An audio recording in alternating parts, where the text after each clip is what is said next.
Assalamualaikum warahmatullahi wabarakatuh. Kembali lagi nih sama Bu Ari dan Kiki dalam segmen mencekam atau menceritakan kisah misteri. Jadi ada misteri tentunya. Apa kabar nih Sobat Misteri? Semoga kita semua selalu dalam keadaan sehat-sehat ya. Dan selalu dilancarkan nih segala urusannya dan rezekinya. Nah, seperti biasa nih dalam segmen mencekam ini, Kiki akan menceritakan kisah mistis pribadinya atau kisah-kisah nih dari teman-teman yang udah kirim-kirim nih lewat DM Instagram kami atau lewat Gmail kami. Nah, untuk malam ini Ki, ada misteri apa nih Ki? Untuk malam ini mau menceritakan kisah perjalanan gua di Cirebon. Oke. Jadi beda dari biasanya nih ya, udah keluar kota nih Cirebon. Keluar kota. Oke, sebelum Kiki lagi ditanya, gue mau ngucapin terima kasih banyak nih buat teman-teman yang udah nge-support channel kami. Dan jangan lupa nih buat teman-teman yang belum subscribe ya Ki, tolong dong, jangan nonton doang terus di subscribe ya Ki. Harus banget, kalian tuh harus banget subscribe, like, dan komen. Dan jangan lupa juga kalian harus share ke teman-teman kalian atau saudara-saudara kalian. Dan kalian yang udah nonton video-video kita sebelumnya, yang belum subscribe, harus banget subscribe nih. Dan jangan di skip-skip ya.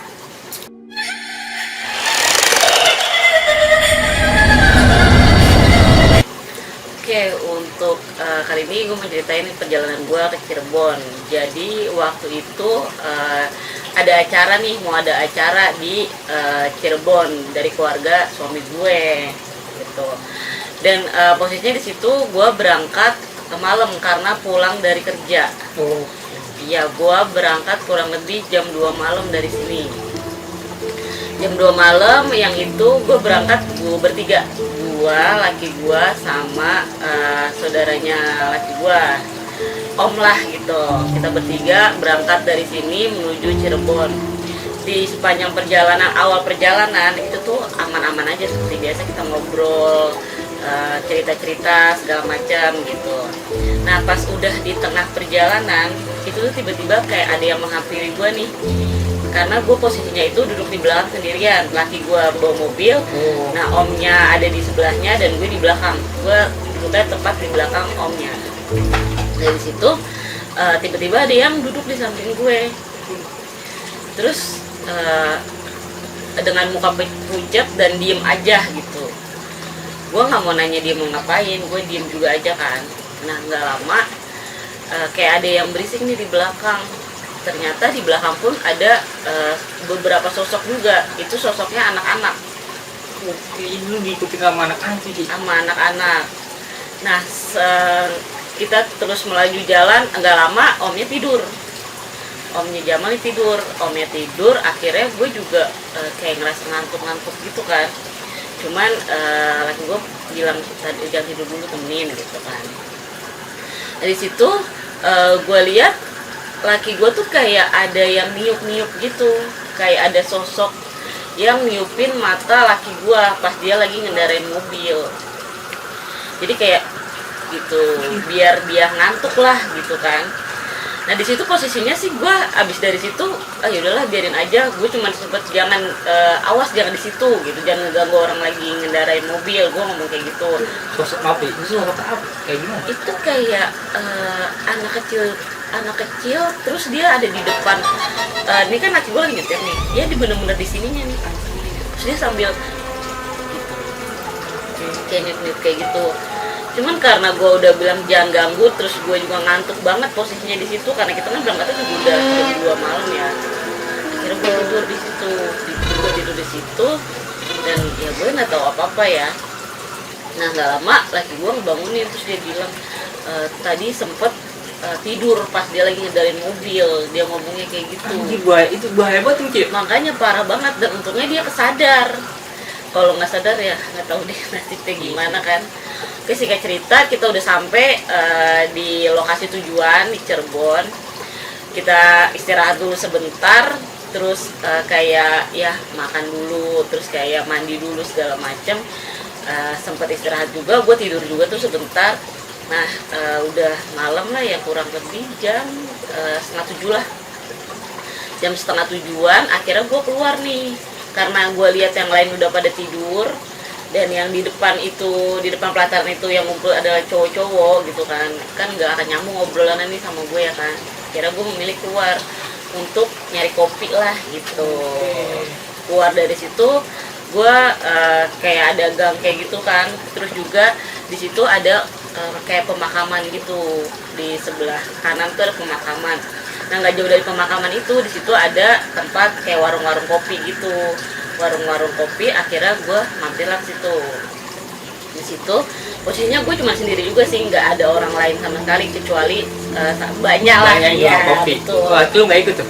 Enggak, dia lagi ngobrol sama keluarganya yang lain gitu kan. Akhirnya gue milih ngopi di situ. Pas gue lagi asik ngopi, posisinya misalnya ini makamnya ini makam nih, gue di sini nih gitu. Jadi jadi lu ngadep langsung ke makam? Iya, ngadep ke makam. Itu posisinya abis banget maghrib, kurang lebih 6:30 lah. Nah pas gue lagi nengok ke arah pemakaman itu, tiba-tiba yang gue lihat itu dari makam tuh semua kayak keluar gitu. Kayak ada makhluk-makhluk yang keluar. Ada yang badannya tinggi gede, ada juga yang mukanya hancur gitu, ada juga yang bentuknya pocong kayak gitu. Pokoknya macem-macem deh. Cuman gue santai aja, gue sambil ngopi aja gitu. Gue sama sekali nggak panik, nggak takut, dan gue nggak minta pertolongan laki gue suruh sini gitu. Gue santai aja, entah kenapa gue bisa sesantai itu gitu. Karena gue juga mikir, kok gue bisa sesantai itu ya, sambil ngopi sambil ngeliat, ya udah gitu, kayak bisa ngeliat orang-orang aja gitu. Nah dari situ udah gue pulang nih, balik ke rumah dan tidurlah sampai pagi. Nah sampai pagi itu kita ngobrol-ngobrol sama keluarga lah biasa. Nah dari situ kita tuh agak bete nih.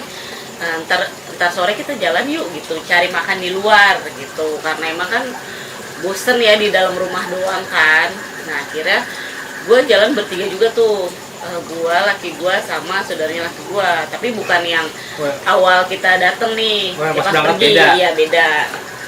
Akhirnya gue berangkat buat nyari makanan. Kalau nggak salah itu Cirebonnya agak di kota lah gitu, yang banyak mallnya. Akhirnya gue jalan sekitar jam 5 sore lah. Jam 5 sore gue berangkat buat nyari makan. Sampailah kita ke tempat makan. Habis makan kayak gitu, kita baliklah. Pas arah balik itu kita lewatin salah satu stasiun. Nah itu kebetulan itu stasiun barang, dan tempatnya itu emang bener-bener gelap banget, bener-bener yang gelapnya tuh gelap banget deh gitu. Nah makanya laki gue nanya nih, kata dia, yang di sini ada sosok apa? Dia nanya kayak gitu. Kepo lagi lu. Kepo dia.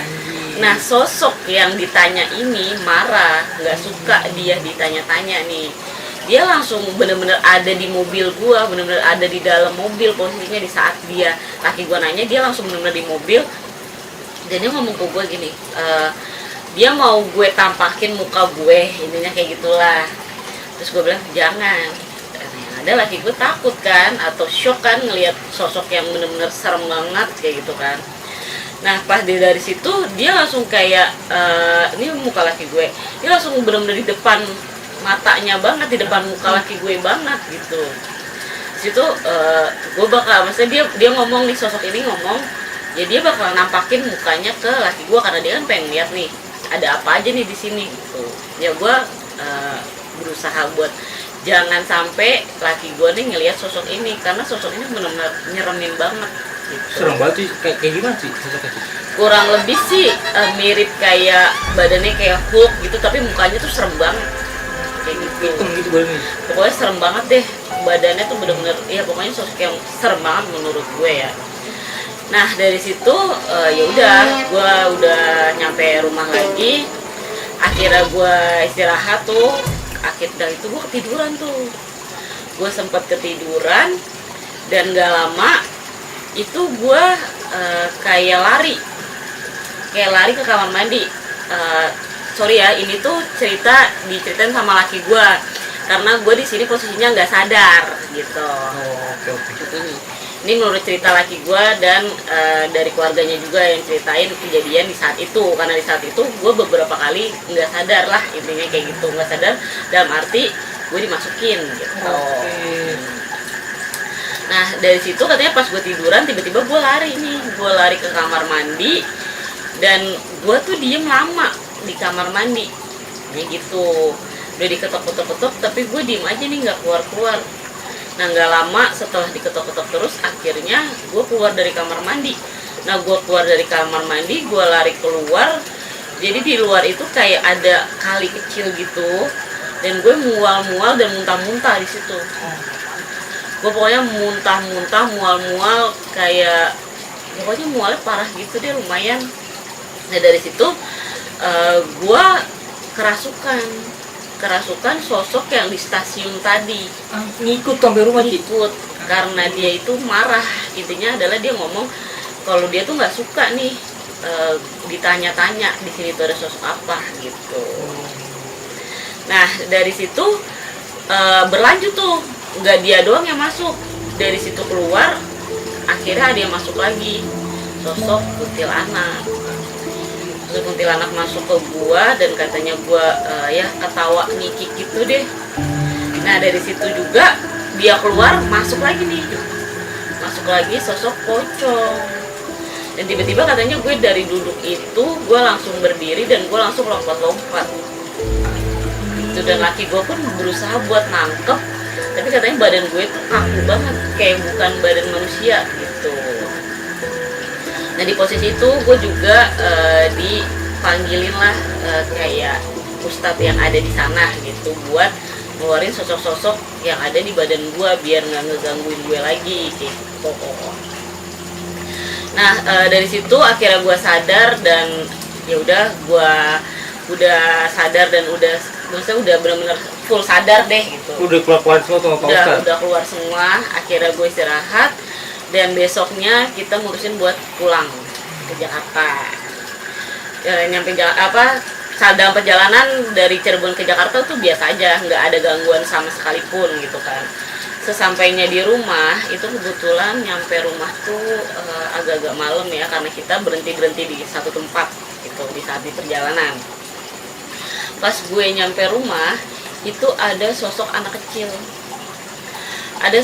kecil, yang ngegangguin gue lah, intinya kayak aku nih tinggalnya di deket rumah lo, di rumah deket rumahnya di Cirebon lo gitu.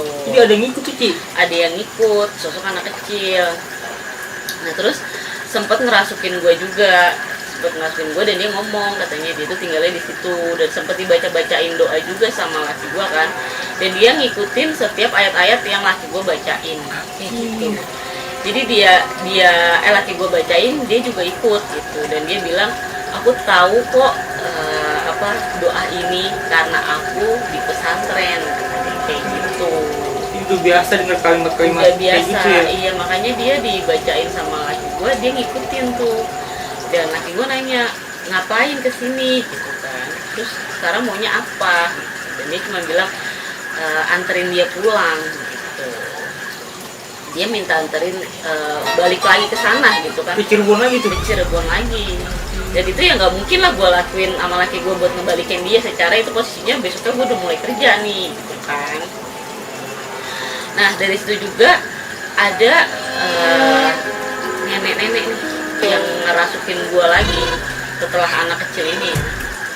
Dan laki gue juga nanya, kenapa gitu, kenapa nek gitu kan, ada apa, kenapa merasukin Riana gitu. Dan nenek-nenek ini nggak suka sama apa yang gue lakuin dan laki gue lakuin di rumah itu gitu. Rumah yang ditempatin satu di Cirebon itu. Dan sebenarnya yang kita lakuin itu adalah ya wajar aja dan sah-sah aja gitu. Tapi mungkin emang kalau mau kemana-mana mungkin ya kita tuh harus permisi dulu atau gimana ya gitu, biar nggak ganggu. Nah nenek-nenek itu marah.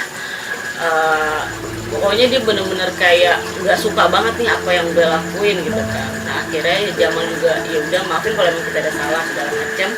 Akhirnya dia memutuskan untuk ya udah nggak mau ganggu lagi, dan Jamal juga minta tolong untuk dibawa anak yang dari Cirebon ini gitu. Karena dua sosok ini itu sama-sama dari Cirebon. Sosok anak-anaknya boleh dijelasin nih kayak gimana yang lu lihat? Sosoknya itu kurang lebih kayak seumuran 7 tahunan gitu, dia anak laki-laki ya.